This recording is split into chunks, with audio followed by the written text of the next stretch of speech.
One small step for man, one giant leap for mankind.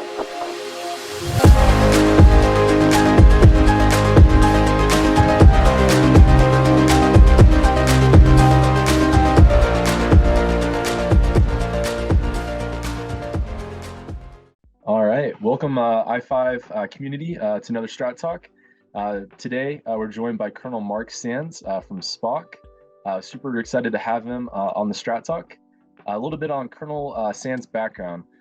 Colonel Marc J. Sands is the Director of Staff, Headquarters Space Operations Command, SPOC for short, United States Space Force in Colorado Springs, Colorado. In this role, he synchronizes policy, plans, positions, procedures, and cross-functional issues for the thousands of space professionals and airmen worldwide as part of SPOC.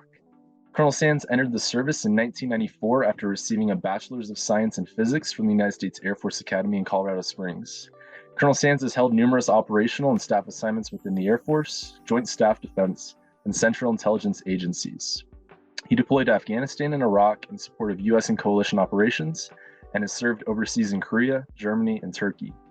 Colonel Sands, thank you for being on the Strat Talk, sir. No, I appreciate it, and thank you very much for having me. Yes, sir. So figured we could just kick it off with a little bit of discussion about your time as a cadet at the Air Force Academy, a little bit about your educational background, and how that's led to where you're at today. Yeah, absolutely. So kind of reaching far back to cadet days, back from 90 to 94 when I went there. Graduated from Cadet Squadron Viking 9. So was a physics major, as you mentioned.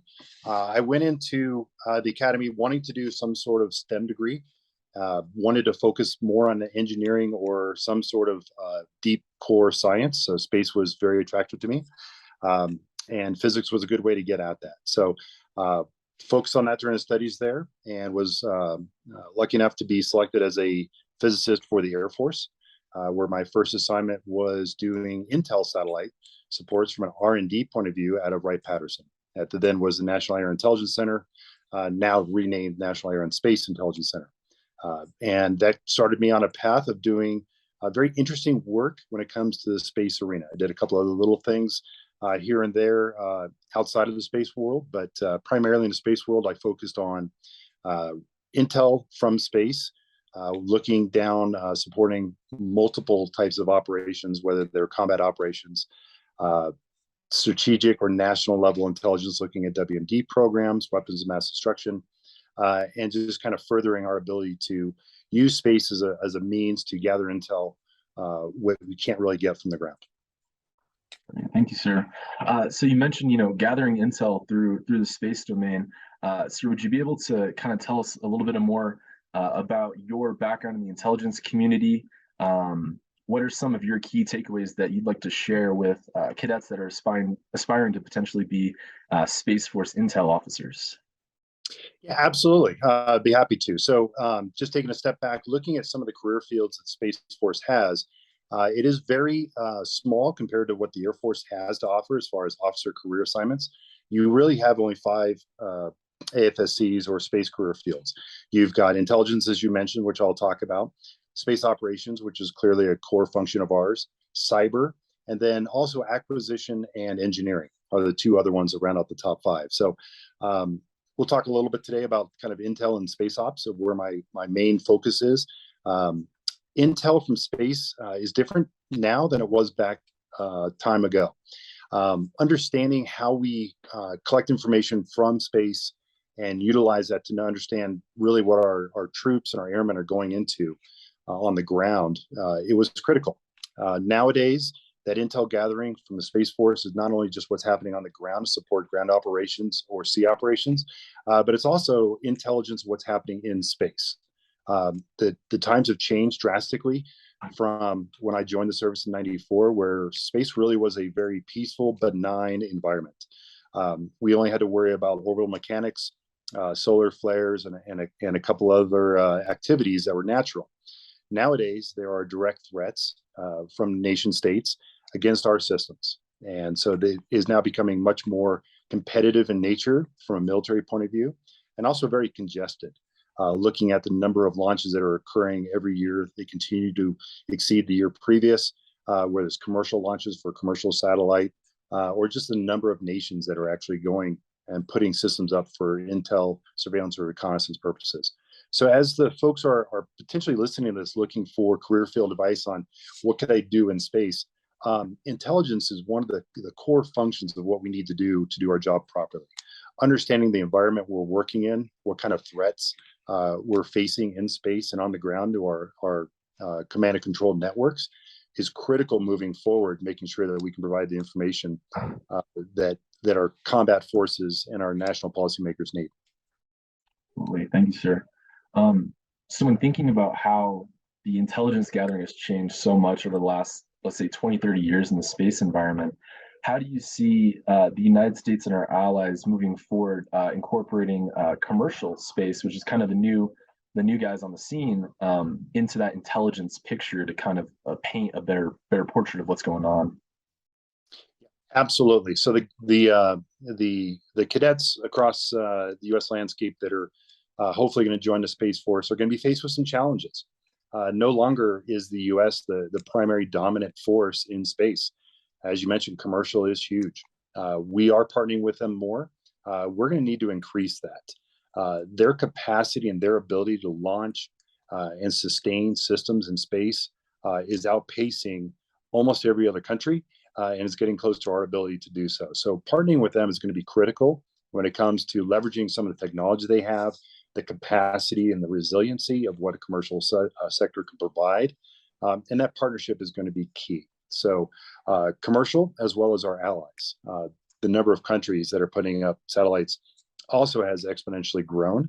And so partnering with those traditional allies that we look at for military partnership, but also expanding that and looking at who else out there could benefit from our ability to partner with them and how we can benefit partnering with their technology. So I would say being open to new ideas and new ways of doing business is going to be paramount for the folks that are coming in. And that's really one of the themes we're trying to hit on, is leveraging the youthful mindset of trying to try things different, not being afraid to fail, but trying to do things differently to see how well we can accomplish things, not just get used to this is the way we've always done things. So I would definitely challenge those folks that have recently entered or about to enter the Space Force to continue to challenge the why, ask themselves why, and ask everybody why we do things.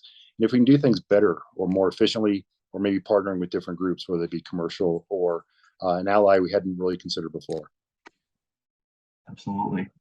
And so when we look at doing things differently, like you mentioned, and taking new perspectives and approaches, when we see what's going on in Ukraine right now, and SpaceX providing key infrastructure for satellite communications through Starlink, what's your perspective as the former deputy chief of nuclear ops at Ramstein on potential routes for both escalation and de-escalation, and making sure that let's say Starlink isn't targeted as a military target by Russian capabilities? Well, you've hit on something very interesting, and a partnership and that's evolving today is what role does commercial systems have on their own when it comes to a conflict between nations? And obviously, NATO is not directly involved with this conflict between NATO and Ukraine for very, very obvious reasons when it comes to our involvement in Article 5, making sure that we don't find ourselves in a direct conflict unnecessarily and get provoked into that. But absolutely, SpaceX working with Starlink systems where they're providing support to the Ukrainians, the Ukraine government. And so what role do we have? It sort of balances that political military line where we definitely, they are a US flagged company. And so if they are being targeted, we do have a role to help support our commercial sector, whether it's educational schools or oils and refineries, gas products, infrastructure in general, medical as well. So they're just one of many that we're worried to make sure that they have what they need to succeed and overcome any kind of targeting aspects. But absolutely, we are concerned with how specifically Russia may want to target the Starlink systems is kind of a consequence for supporting Ukraine in that. So we're very mindful of it. It does create new challenges for our policy and military leaders to make sure that we provide the right level of support without provoking a military direct response against the U.S. But it is definitely one of the current challenges for those policy makers that are out there that might want to go that path. Yeah. So kind of switching gears here, sir, a little bit more kind of diving into your background. Would you be able to tell us a little bit more about your time working on the DCI staff at the CIA and kind of your lessons learned there and how that's helped shape your experiences now as a commander out at SPOC? Yeah, absolutely. And so I was a captain when I got asked to go up in an interview at the CIA to be part of the Director of Central Intelligence staff. This is back before the Director of National Intelligence was created in a post 9/11 environment.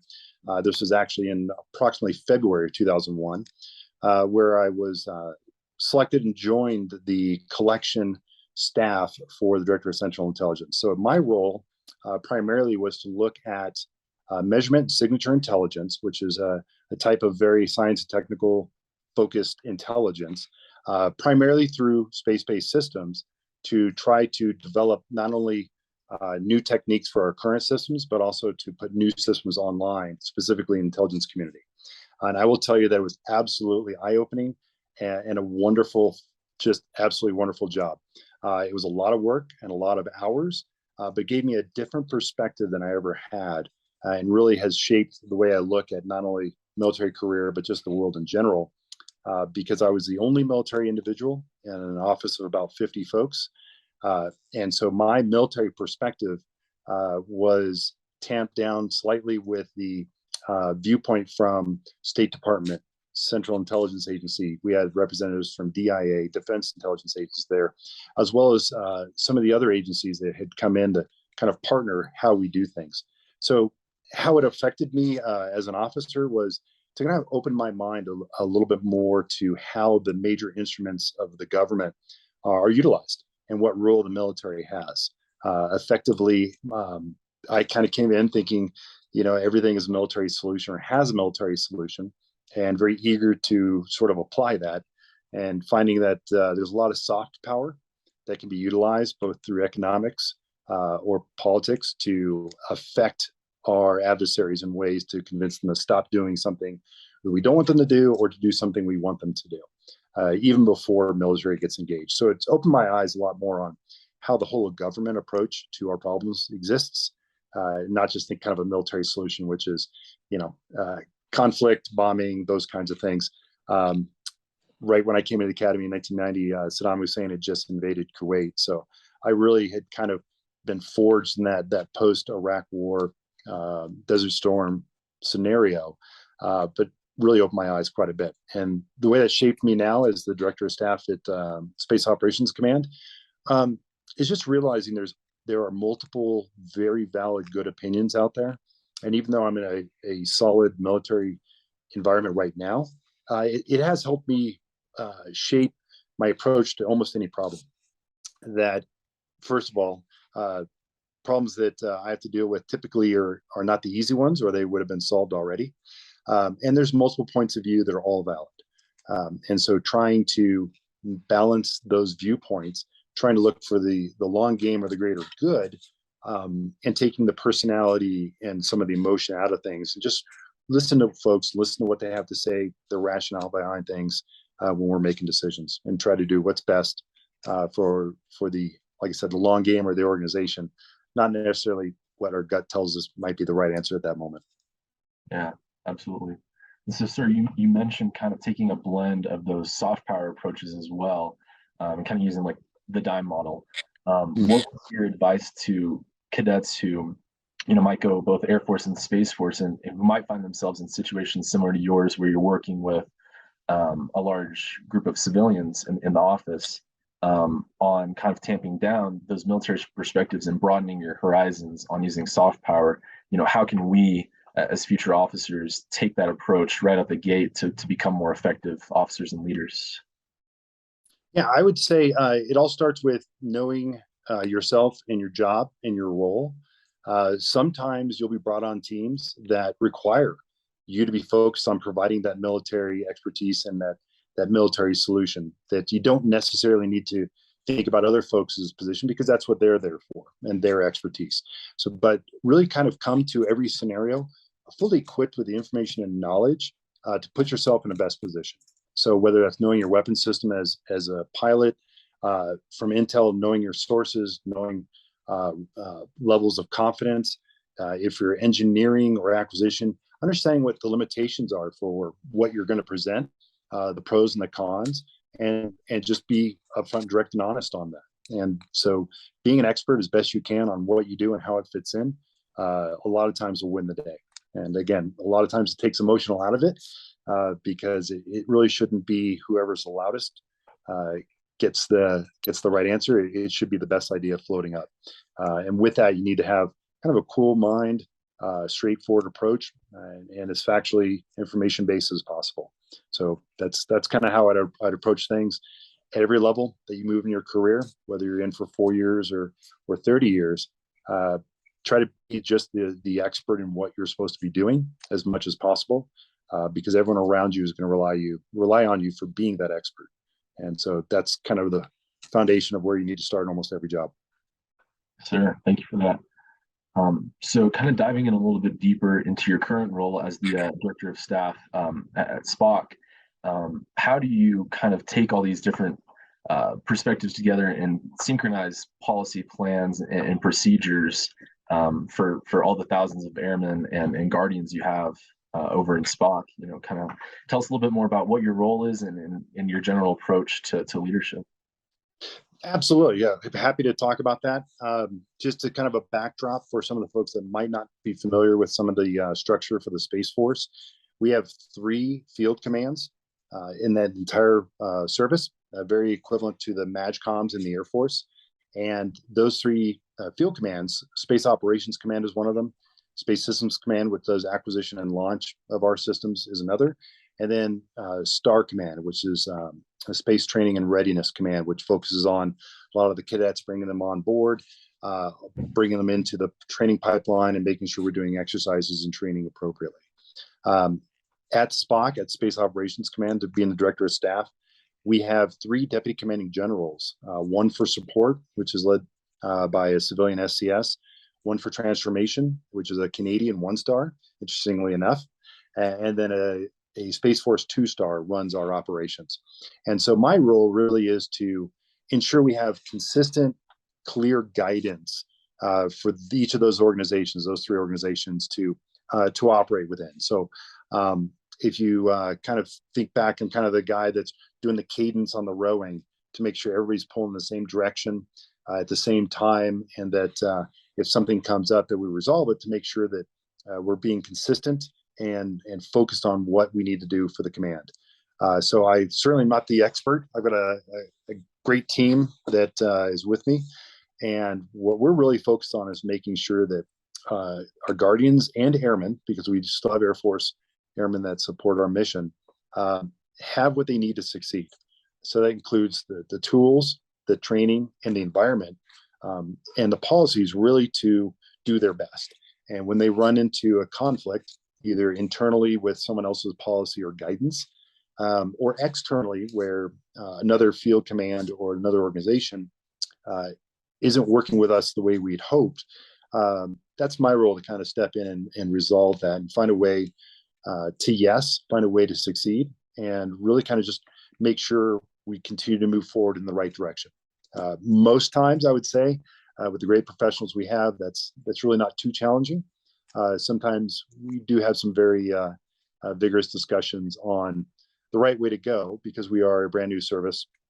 Our organization is coming up on just being 2 years, 2-year anniversary. So as a 2-year-old, kind of still trying to get our feet underneath us. So there's a lot of opportunity to kind of forge that path forward. And my role as a director of staff is to try to, again, think the long game, take personalities out of it, and try to make sure that we're not tailoring policies specific to a type of person necessarily, but to a mission set that's going to be around a lot longer than we are. Yes, sir. So you touched on how young the Space Force is as a new service branch. What are some of the biggest changes that you've seen in transitioning the space capabilities from the Air Force to this new branch, the Space Force, and standing up new capabilities, as well Yeah. as where do you see us going in the future as a new service? Yeah, absolutely. So it's been really exciting. I think that's one of the greatest pulls late in my career to wanting to join the Space Force was just the opportunity to help shape a new service. We've gone in with the mindset of we need to keep operations going. There's a lot going on in the acquisition engineering space world before Space Force stood up. Air Force Space Command was doing all these activities, and we need to keep them going. Need to keep our satellites flying, keep them safe while we figure out all this other stuff. But it's been a great opportunity to kind of take a step back, leverage all of the great things that the Air Force and the other services have done, and incorporate those into our service, but also to take a look at some of the things that maybe don't really fit well with the Space Force, whether it's a process or a method of going about either administrivia or some sort of action. We go, that's not really the approach we want to take. A key example is where we're going with our fitness assessments, going much more holistic, going more data-based, focusing on some of the body chemistry and some of the things that really kind of measure our health and fitness in a different way, as opposed to just going out there and doing the push-ups, sit-ups, run, and then saying, okay, you're good for the next year. We're really trying to get into a continuous monitoring approach where we're healthy. So we're taking the good things that the Air Force has, we're taking the good things the Navy has done, the Marines have done, and the Army have done, and incorporating those, and then really trying to add our own aspects of things that maybe don't fit well for what we're trying to achieve and what we consider the guardian ideal on what we need our guardians to look like and be like as service members. So it's exciting. It's stressful, because as you probably have seen, we are doing everything from we just got our service song unveiled very recently. We have uniforms that are being tested out in the service at a couple of bases already, and that's going to grow. A new fitness standard, a new way of doing decorations, perhaps, and new ways doing evaluations as well, to try to get at kind of that whole guardian concept a little bit more than what we saw in any of the other services.